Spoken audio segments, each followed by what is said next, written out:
All right, so I am so grateful today to have Heather Fink with us. And I asked, so first of all, Heather, welcome to the show. Thank you for being here. Thank you. Happy to be here and talk with you. Thank you. I've told Heather that I'm going to play the real novice today because this is a big. So everyone, just so that you know, we're recording this episode before the vote has happened. So this is going to have some perspective to it as we're talking through the conversation today. But I said I'm going to play the real novice today because this is such a vital issue in our business. And as someone who was an actor, understands actors, worked with actors, has been on hundreds and hundreds of sets, I want to really get to the heart of what is going on, Heather. And I think before we even go to let's talk about what's happening, I'd love for you just to share a little bit more about yourself in terms of where you see yourself in the business and what led you to, I don't know, being so empowered around this issue right now. Can you share a little bit of that? Sure, happy to. I was a filmmaker before I joined IATSE. Of course, I was a director first before I did sound. And I am someone who never came from this industry. I never understood it. I was actually more of in front of the camera myself at first. I was a comedian and performer in New York City. I started making funny videos on my own in high school. I'm 40 now, so high school for me was the 90s. And in college, I had my own comedy group, and that was just always my passion. So I always had a day job, had a lot of crazy day jobs. Everything from, I was once into politics. So I was once like a Senate intern to head of PR for a gay porn company. So I had a lot of different day jobs, some in tech. And this is getting to, how I finally joined film crew. My passion was just always in creating my stories, through a comedy lens. And I really always wanted to direct films, but finally in 2008, when there was an economic crash, there were no more jobs. I went to NYU's grad film program as a director. I stopped performing, but I still needed a day job. And I was attracted to the sound department because it is the best paying department below the line, which we can talk about the line because it's part of this conversation about IATSE. And I liked that it was an integral part of the film crew. I liked how sound told the story. And I liked how, unlike the camera department, where someone's always watching over your shoulder, with sound, people have no idea what you're doing. So they rarely understand. So I thought it was a really great department to learn and be independent. So that's how I got into it. I don't know if you have any follow-ups on that, because I could talk about how I finally joined the union after that. Yeah, I have a million things I want to talk to you about, but I first, so much of the audience of the podcast here is creative people. I mean, I can see how much, as a creative person who is funny, and that's the way you have your pathway into all of this. Of course, you don't have someone over your shoulder because there's a little bit of independence of having autonomy in your own voice, weirdly to say the word voice, but in the sound department. But before, I want to just poke for just a second about the moment when you said, I'm now going to film school. Can you just give us just a little bit of what brought that to be before we get too deep into the IATSE stuff? Sure. Yeah. I mean, I did stand-up comedy in my 20s in New York, and the thing is I wasn't as interested in being the star. I was more interested in, I always was doing it because I wanted to get hired to write or direct. That's what I was really passionate about. And I didn't really know how to get there. I was making videos on my own in the early days of YouTube. I had my first viral video was a MySpace video.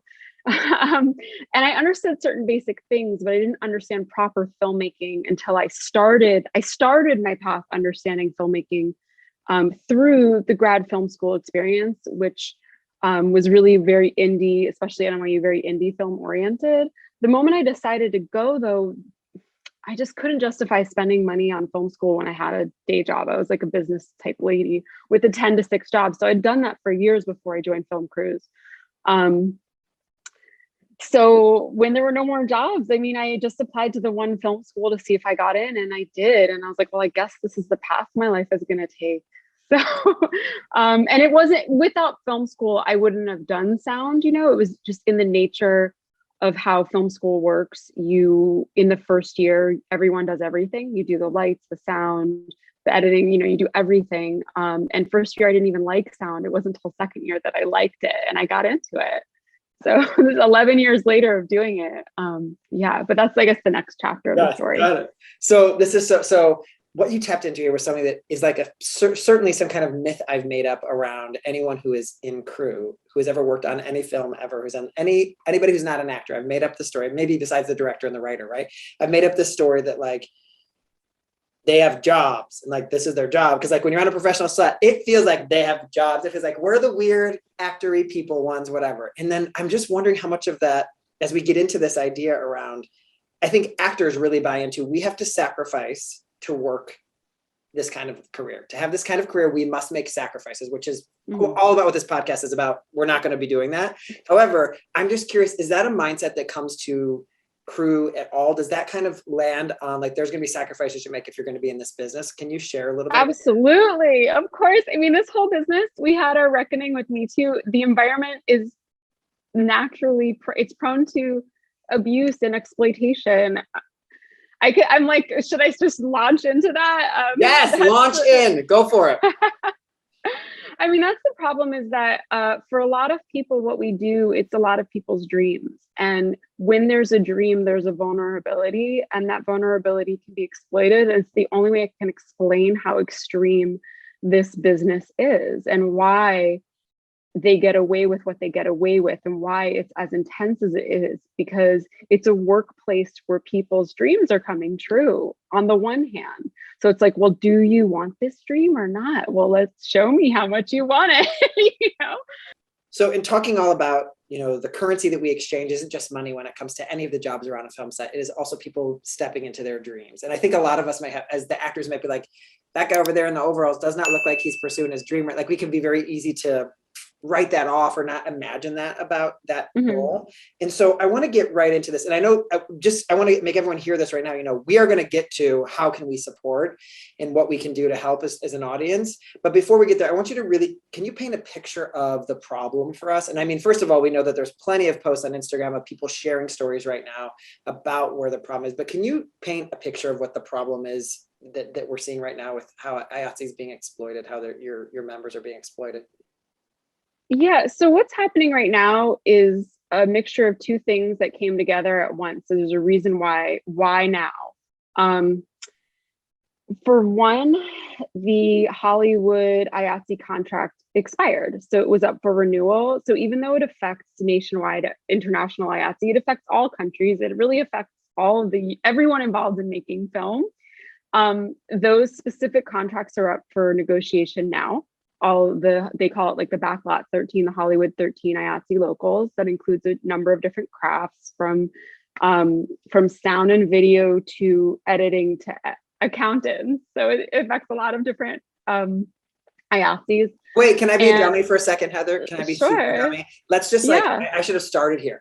Tell us who belongs in IATSE. Like, what are the different members of IATSE? What are they doing? Oh, wow. Do your best. Do your best. Okay, so I'll tell you this. I'm a member of IATSE 52 in New York and 695 in Hollywood and in Los Angeles. And in New York, it's actually, I think, one of the very first film unions or film crew. It's generally film crew technicians. IATSE 1, however, is Broadway, but this contract that's being negotiated doesn't include the New York people, funny enough, because I was saying that the contract is over, but it's also lining up with this IA Stories Instagram account, which is like this. It's just like Me Too was a social media movement. IA Stories is also a movement. It doesn't have a hashtag. Well, maybe it's IA Solidarity, but IA Stories was started by someone in 52 in the New York local. It's just that their contract is a slightly different contract that they negotiate with AMTPs, the producers and studio reps. And it's funny too, because it's also very specifically, it's not like all producers, because there is an ethical, I think it's called Dear Producers. There's some other group of producers that is more ethically minded out there. They exist. So I don't hate producers, or I don't like people who are abusive and exploitative. So maybe I shouldn't have used the word hate at all. But yeah, so what's coinciding is the contract with a social media movement where people are sharing things on an emotional level, on a personal level, that have never been shared in a community-based way before. So people are opening up about the reality of it all. And so IATSE specifically, I think I've explained that that's the union for film crews and for technical people. So there is one for editors, even though they're in post. There's also a guild. Guilds are different. They tend to be the word we use for things that are above the line. And we could talk about that line, what that line is, the fact they even call it that. That, it's SAG and DGA and WGA and PGA. Those are above the line guilds, and they're different from IATSE, but they are both unions. Got it. So a question that I have, so to be really clear, if I'm on set, who on that set is an IATSE?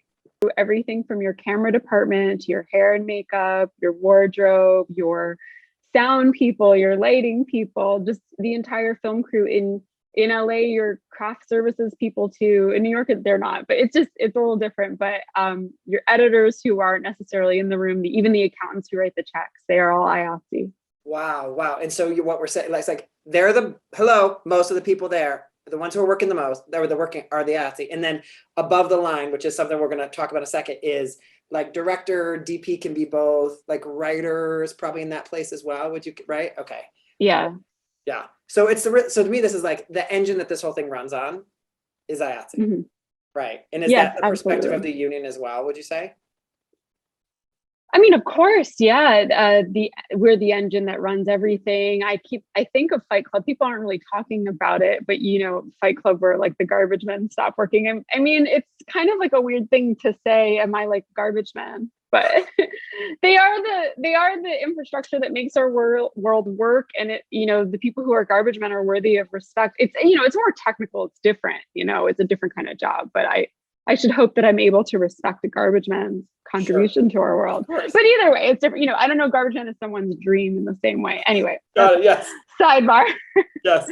So, but yeah. And so right now the reckoning we're seeing is brought about by A, contract is up, mm-hmm. and B, this huge IA Stories Instagram account where we're socially sharing like basically horror stories of things that have had on set. If you haven't checked out this Instagram account, people like read it and you just hear like, I slept for 2 hours. I drove in the dark. I got no food. Like, it's like everything you would expect. Like when you think of like, for actors who are listening, when you've been on a shitty student film set and you've like had the worst experience of your life, except for it's not a student, it's like a real TV show on HBO. And that is how people are being treated. That is kind of the experience that people are having. Is that nailing it, Heather? Am I missing part of it? Yeah, I mean, so here's the thing. When I first saw the IA Stories account, my first reaction, I think a lot of IATSE crew members or any even non-union crew members' reaction upon reading it was, well, that's the way it is. That's the way it's always been. And it took time. It took like a pause for me to sit with that and realize that's not normal. It's not okay. And I've known there was something extreme about my life. I've been doing sound, been part of film crew for 11 years now. And I've known that there was something abnormal or weird or extreme that other people just didn't get about my lifestyle and about my work, but it didn't strike me as something wrong until everyone started talking about it. And then I started thinking about, like, I knew it was, I have all these medical ailments specifically from my work in film crew, and I've missed out on a lot of things in my oh no, I'm getting emotional. I've missed out on a lot of things I didn't want to miss out on. Yeah. I'm imagining like weddings, family reunions, birthdays, things that you wish you could be there for, that kind of stuff. Yes, absolutely. And it's aged me. And the thing is, because I also I've directed a ton of indie stuff, and I continue to. And I can talk more too there, because as a director, I thought my knowledge as a film crew would be more valued, because I've been on huge sets, huge movies, Marvel stuff. I'm not just trying to pick them out, but I've just worked a lot for Marvel. But I've worked on huge movies and TV shows, and I thought that the people who would hire me as a director would respect that knowledge, because I've seen director after director work. I've been on huge film sets. I'm completely adjusted to working with huge actors with the biggest film crews. I can walk on a set and just completely know my way around. I've seen the expert film crews figure all these different things out. I would think that information would be valued. I would think that part of my resume would be valued, but it has been treated as worthless by and large. Like, I finally got to shadow an episode of a major television show with this great director and this producer there.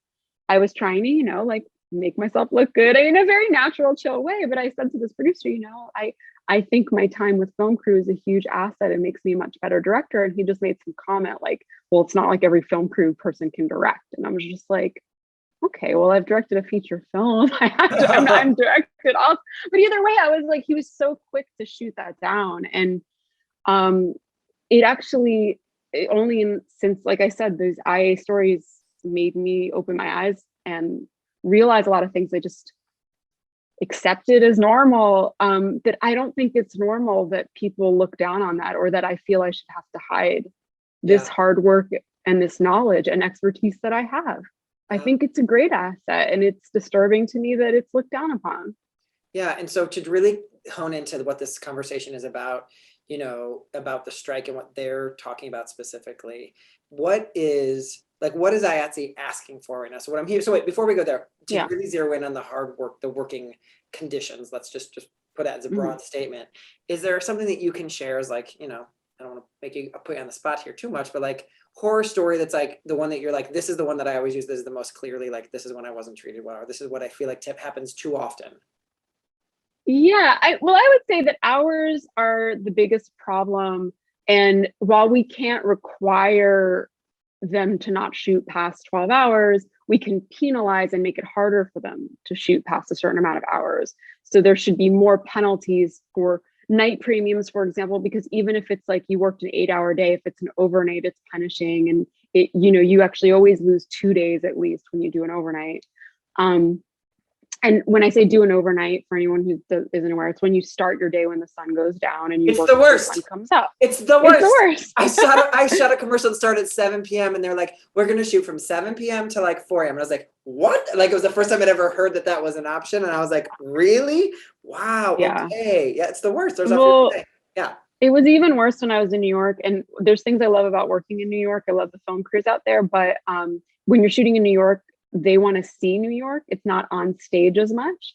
So we would do more overnights and we'd be more outside on when I said I was doing like superhero stuff, like those superheroes are always messing around on rooftops at night.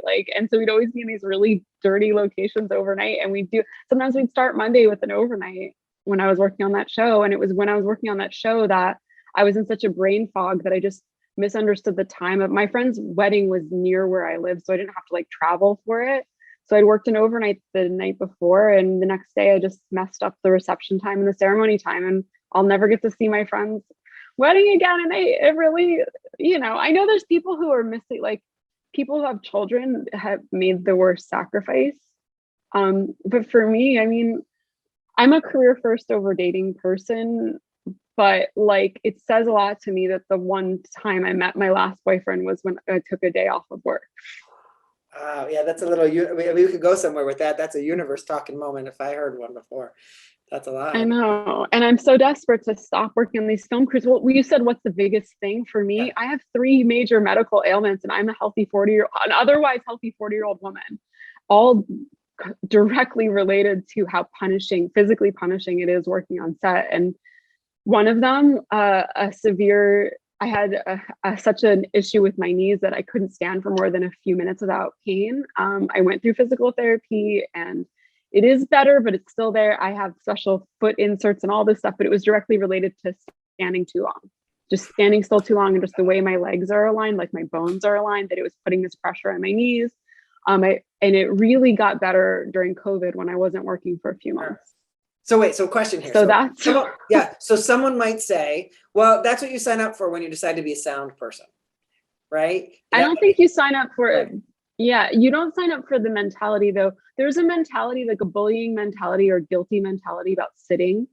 And since I had that knee injury, I try to sit as much as I can when I don't have to be on my feet, and especially PAs, because people say, okay, IATSE does not include production assistants, PAs, they're all non-union. But the way that you get treated, like the way that we get treated will affect how they get treated. And while our contract can't negotiate the ability for PAs to sit, the larger conversation around this, I hope, lasts longer and in more meaningful ways, where we encourage each other to sit and we encourage each other to use the bathroom, because that's my second major medical ailment, which is I developed a condition called interstitial cystitis from holding my pee too long on set. Oh my gosh. Ice skaters get that too, from what I understand. Really? Yeah, not being able to leave the ice rink. Yeah. So, not only, well, I also I injured myself like last week because I was a boom operator on this TV show, and you have to like be there. The thing is since IA Stories, I think people have been treating each other with a little more kindness on set, and this was a good crew and everyone was kind, but there still is this, even when it's good, and I really cared about the show. I liked the show. I felt invested, but I just knew like I'm really at the mercy of this, and if they call rolling and I'm not there for the shot, like that's a problem. So I'm just gonna go and try and pee real quickly, and I also feel shame around the fact that I have to pee. Right. So here's a question. That feels inside baseball. That feels like IATSE shaming other IATSEs in a way. So when we're really, I don't know, is that the vibe there? So I really want to get to like, it's a bit that. Yeah. Well, okay, I'll tell you who IATSE is not the ADs, and it's not the director. And director and producers and stuff, those are people who get really mad at you for not being there or wasting their time, and then the blame game comes from the top down, and there are absolutely abusive sound mixers who I hate working for and I don't want to work for, but it's feeding from the top down. Like if you're working in an environment that cares about your well-being, then no one will feel so afraid. Everyone's afraid to not be there when you're rolling. Everyone's afraid to go to the bathroom. People are afraid to sit down. So are you seeing, so here's my question. So you're saying about the ethos of the set, which is like, Are you saying systemically, because of the way that IATSE's contract currently is, it encourages an ethos of bad behavior, or it encourages an ethos of it is okay to misuse human labor in this scenario? IATSE hasn't had a strike since World War II. And over this time, they have lost things after contract every time it's been negotiated. So there's you always hear old timers on set saying there used to be night premiums. There used to be penalties for overnights. And when there were those penalties, there were less overnights, okay? So every time these negotiations happen, IATSE loses more and loses more and loses more. And now we're finally saying it's time to stop losing, because if we don't stand up now, if we don't vote yes for strike authorization now, and then go back to the negotiating table with that, I think we will hurt generations to come. But right now, it seems we have this growing movement to finally stand up and say, no, but we will strike now, because it has to go in the other direction. We have to penalize not breaking for lunch. The meal penalties have to come back stronger like they used to be, or even stronger, because we have to stop to eat.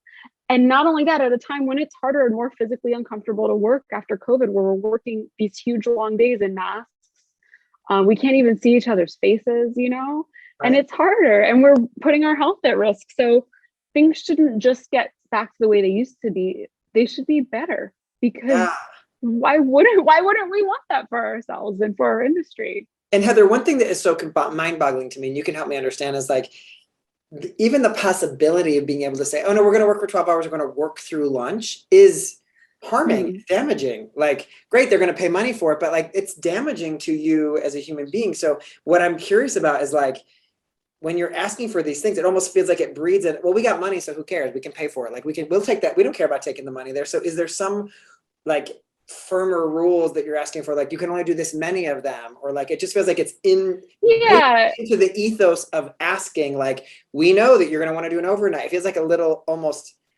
it feels almost like it's hard to ask for when we talk about it this way. Here's the thing. I can't say certain specifics of the contract negotiations because it is not allowed to be spoken about publicly, but I can give you a taste of what it's about. So it's for giving more penalties and, punishing, night premiums, having overtime start sooner, or things like, one big thing is we have to work a certain amount of hours within a certain time frame in order to get health insurance. And one of the threats is from the producer side, well, I can't say that they're threatening this, but it could be, that could be changed. That's something that is on the table, is how many hours we need to work to get health insurance. And that's really scary because I've worked so many hours, even if I took a month off to do something else, that I was able to get health insurance for the past few years. I just worked a lot. And in COVID, it went away. So we used to have a bank of hours that, say you have a slow month, you can use that bank of hours. My bank is completely gone. And now I have to work even more. And I have to work even more. Like when there was the surge in January or February, I didn't want to be on set because I was frightened for my health, So, you're like, if you have to work more hours to get health insurance, you have to be like, I guess, bullied into showing up on set more, even when it's like a scary time and there's a viral pandemic going on, and in a time when you want your health insurance even more because your health is so at risk. Right. And does the union, what you're saying is that because the union doesn't establish those hours are established by production. Is that how that works? No, they're established by the union contract of what IATSE's contract is with AMTPs. The very contract that we're looking at right now, those kinds of things. Here's the thing, there's certain things that you can address legally with the contract, and there's certain things you can't. And there's two levels to this. The levels of addressing abusive behavior, that's stuff that's beyond a contract. But what it is in a contract is, they're talking about how much inflation affects our fees and how much, okay, well, inflation has raised this much this year, the streamers are making this much now. And that's one big thing about it, is that streamers being called new media is ridiculous because it's not new media anymore. So our pay for those contracts shouldn't be less when they really are the major players out there.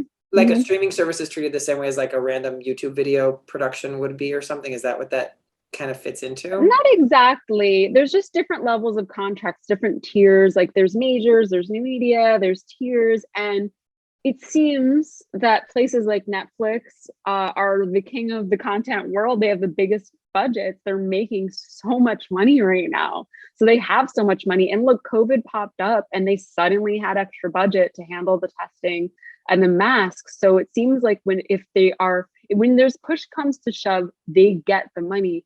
We say that money needs to be spent on the crew that are sacrificing their lives, their bodies, their health, their wellness, their families, their time with their children and their pets and their friends to show up. So push is coming to shove, and they need to reflect our value in numbers and in that contract. Right. And so in terms of like, if let's pretend I was sitting here across from someone from AMPTP, what would their argument be about, like, why we can't make this work? What would their kind of be? What would they're saying that we have it well. There are things that are good, yet people are making their dreams come true. I will say in sound department, I said my rate is high, and my rate is higher than other departments. Okay. There are things that are good. I can make good money if I punish myself, if I destroy my bladder and my knees. I have other medical ailments related to it too, but we don't need to go into all that. But yeah, if I sacrifice my whole life and like, what is it worth? Like, how much money is at the end of the day worth it? I don't know. It's a hard thing to talk about because we want to be recognized with show us the money. We want to be recognized with higher rates and higher fees. And yeah, you get to meet cool actors on set, and sometimes fun, sparkly, great things happen. And sometimes they give us food trucks, and yeah, like there's a lot of free food involved, but the free food thing happens because you don't have the option of leaving set. You don't have enough time or ability to even have the choice to eat it anywhere else. So while it looks all glittery, like, oh, look, you get all this food all day for free and people are bringing things to you, and look, an ice cream truck, that is because you are held captive there because you cannot leave work. Yeah, it's like I hear you saying is like we're like hopeful for fringe benefits to show up when we are on set. It is not part of what's supposed to happen. And what you're saying now is like we need to have a certain guarantee, like we're not going to break our back or to be able to continue to keep doing this job. And do you find, like, are there people who are leaving the business because of what you're describing? There are so many people leaving the business because of these abusive conditions, especially during COVID when people had time to reevaluate their lives, especially with parents, and especially the most vulnerable of us, those of us who reevaluate our lives. And and maybe start over from square one. I've had those moments where I'm like, what did I do? I went to college for all these things. I have all this knowledge and ability, and here I'm doing this job I didn't have to go to college for. And it's not my dream. It's not my heart necessarily. And what can I do after this? Can I even go back to an office job? Like, people are asking this, and even for people who it's their dream, like, oh, I have such a specialized skill set. What can I do that won't destroy my body? Should I be a professor? Like, what do I do? How do I yeah, a lot of people are reevaluating, because especially those who want to be with their kids or have families. And it sounds like, the IA Stories is probably just reaffirming, like, I made the right choice. Leaving was the right move for me right here. And do you think, let's pretend the strike happens, okay? Which it sounds like you're saying, like, I'm for the strike. I think it's a good idea for us to get what we, I'm sure that, I was listening to NPR, and the guy from IA Stories was on it, and he was saying, like, we don't want a strike to happen, but if it has to happen to get what we need to get, then a strike has to happen. What will that impact mean for the business and also for the normal us? Will we see a cut down in content, do you think? Talk to me a little bit about what will happen in the business, and then for the normal. I think we will vote yes, and we will authorize a strike. I do not know if the strike will actually happen, because there is a difference. We vote yes on the strike, then we go back to the negotiating table with AMTTP, and that may be enough. If it's not enough, then we will strike. But I can't imagine it lasting long, because it is not like Writers Guild. They cannot shoot on back scripts or anything like that. Like, they can't shoot without us. And it's not just IATSE. I was really moved, and I thought it was very meaningful. There was a letter that was written in writing that said the Teamsters, DGA, WJ, and SAG stand with us. They can't shoot anything, and especially with the Teamsters, because they literally own the trucks, and they will not run them. And I said to the Teamsters in the parking lot, Teamsters are the ones who drive the trucks. It's transportation. And I said to them, hey, I saw the letter today. Thank you guys. Like, yeah, we're not, those trucks are locked we were with you. We won't budge. They're with us. So it's really, unlike a strike you've seen in this industry before. Nothing will shoot, everything will stop. They will not be able to afford it for more than a couple of days, if anything. Like, I would be surprised if there was a strike at all, because once we vote yes, that's incredibly meaningful. So, hey, maybe there's a strike for a short amount of time, but they just can't afford to be without us. And I heard people talking about the threat of scabs. First of all, there is not a single person who wants to work in this business that wants to be blacklisted to never get to join the union. So that's ridiculous. And I heard someone say some rumor like, oh, they're going to get the kids at AFI to do it. It's like, they don't, like, I went to film school. We're not qualified to do what is needed. Like, we have a basic idea, but like, it's silly. It's a silly rumor. They cannot shoot without us. The industry does not want to lose that amount of money. They've got to negotiate with us. They've got to give us. They've got to give. They have to. We are too powerful. So I just don't think people need to be getting ready to not work for a while. I find that profoundly unrealistic. They are just going to see we stand together, and they have to negotiate with us. If we get a no vote on that strike authorization, it will be devastating. We will have things taken from us that I don't know if we'll ever get back, because I don't know if there's ever been such momentum to have a strike.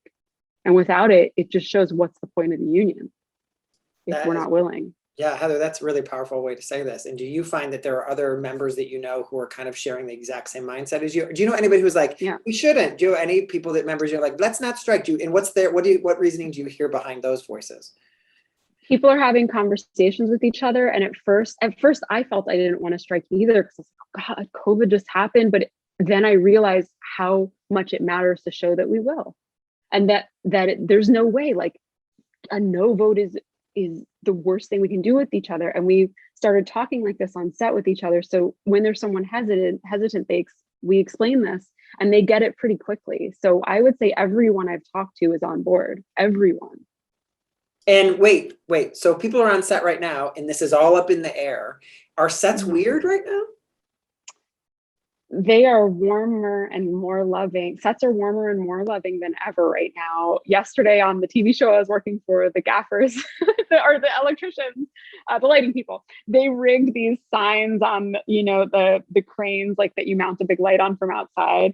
that are like, vote yes, strike authorization, we need rest. Everybody's really festive. They're wearing their IATSE pins and buttons and shirts, and we feel an increased like on the show I'm on, there's two different directors on two different things shooting at once, and one of them was good to the crew and gave us good hours and knew what she wanted and was prepared for the day, and everyone loved that director.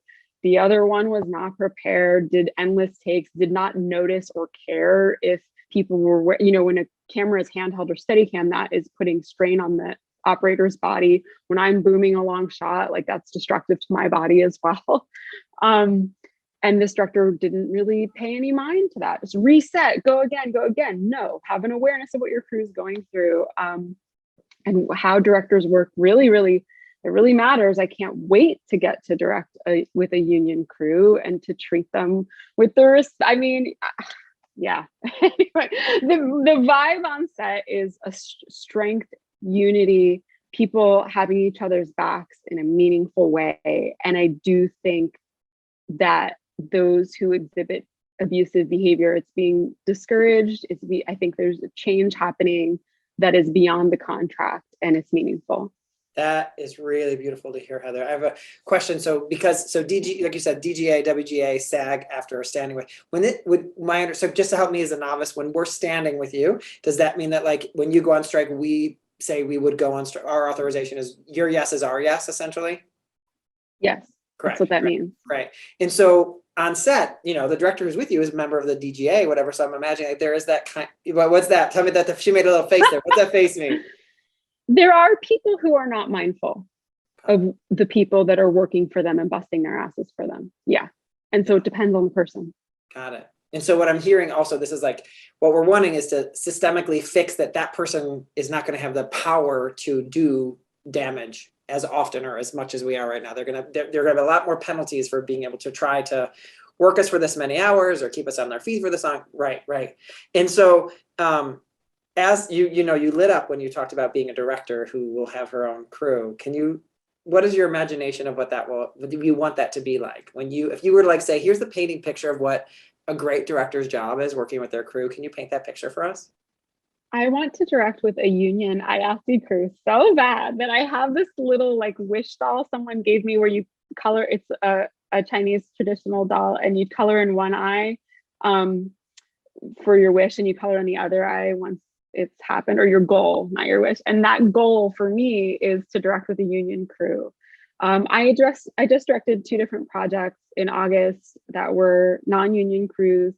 That's because that's where I'm at. That's what I'm getting hired for at this point. I'm an indie film director, and it is my goal. I want so badly to work with a union crew for so many reasons. One of them is that for so long, I have supported as a union crew member the visions of director after director, some great and some not so great, and brought my expertise and my knees and my bladder to their set. And I want more than anything to not just be supported by the quality of work that a union crew member can provide, but these are people who are experts. They have an expertise. And I would just be so happy to not have to worry. When I'm directing with a non-union crew, I do have to worry about the skill level of the other departments and how competent they are. And I'd love to just not worry about it. I'd love to just direct. And be hands off. That would be so luxurious to me. That would be like spa. I mean, in a way, because directing is hard enough, exhausting enough. But if I didn't have to think twice about how we're doing something incredibly complicated, that I knew I was in the hands of skilled technicians like the ones you can find on IATSE crews, I could do so much more. Everything would be better. I mean, it brings me a lot of joy to think about that day coming. And what I love about the way you said that, Heather, is that's what you bring to the directors, to the people you're trying to negotiate with, is you bring that level of skill. That's the relaxed state, that day at the spa they can have when they're on set, because they know, or you're wishing for them to know more often or recognize more often that they're in the hands of a real professional and an artist who knows how to hold up their dream. So kind of almost full circle from the beginning is like your dream into doing great sound is when you're on a set that is respecting you, for lack of a better word here, like in celebrating actually your talent is when you are feeling like you're living that dream, or you're doing that thing that is part of what you want to do. And I think that's a really important piece. At the end of the day, IATSE wants there to be great content out in the world, and it wants to be that it's respected at a human level. So just to kind of sum up today, to kind of put a parentheses or an underline around this today, for the people who are listening, what is the best way, if they're a member of a union, if they're not a member, what's the best way that you know that they can support right now or show up for IATSE? I think everyone should follow the IA Stories account. It's IA_stories. It's not anything for profit. Just follow it so you can read what people are going through, and then all relevant links will be shared there. I know there's a petition being sent around that everyone can support.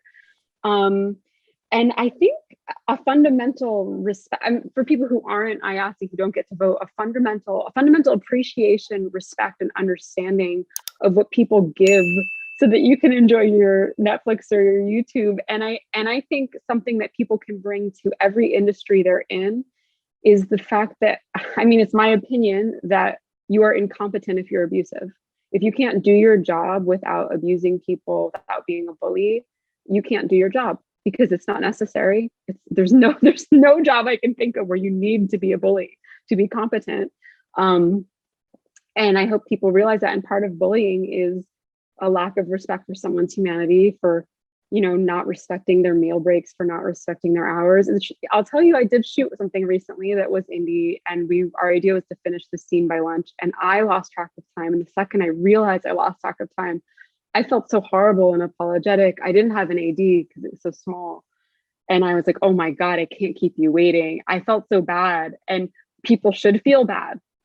They should feel bad for that. They should care. People need to care about the crew and each other and the quality of life, and to not feel, I think ADs, who are the ones who call, when is lunch and all this stuff, they're bullied too. They have pressure from directors, producers, from people who live more comfortably to do things they don't want to do. And we shouldn't be putting people in the position where they have to make choices like give up seeing your children or work in film. I love what you just said, because I think what you're just saying is we want a more conscious industry. And I also just love that I want to just be forever, you're not competent at your job if you have to be a bully, is such a great, everyone, let's get a bumper sticker and remember that. So we will link to the resources that Heather mentioned today, and also to Heather if you want to follow her and get in touch with her. And Heather, I just want to thank you for giving of your time, because right now, we want to support in whatever way we can. And, when people are listening to this, we will know the outcome of the strike authorization. I'm sure even if that has happened, we're still going to see more unfolding after that moment. And so this was just such a searing entry point to see what your personal experience has been like throughout this. And I think that's so helpful for us to know, like, what it is really like to be, oh yeah, she put my microphone on me. I don't know much about her. Like, this is like we want to know that. And for the people who are listening who aren't even actors, like what it means to do that job and the toll that it takes. So I really appreciate you being here today. And so thank you so much. Thank you. You're welcome.